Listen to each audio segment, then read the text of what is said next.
एक अय्याम अकमलतु लकुम, तो ये दिन अल्लाह के लिए खास होना चाहिए। क्यों? इसलिए दिन मुकम्मल और तुम्हारे ऊपर अल्लाह ने अपनी नेमतों का इत्माम भी किया। और फिर सबसे बड़ी बात, वज़ीद लकुमुल इस्लाम दीना, खुदा का दीन मुबीन इस्लाम से एज दीन राजी हो जाना। ये तमाम के तमाम उमूर ऐसे हैं कि ये अगर किसी एक दिन में कोई एक चीज भी अगर पेश आए तो वो दिन खास हो, और वो दिन जिसको अल्लाह खास कह रहा है, फिर इस कदर बड़ी नेमत का और इस कदर बड़ी फजीलतों का तज़किरा कर रहा है,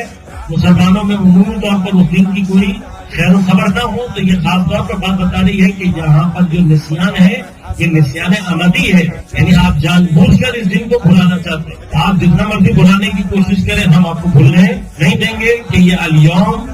यौम क़दीर है कि जिस दिन हजरत अमीरुल मोमिनीन की विलायत के जरिए से दीन मुकम्मल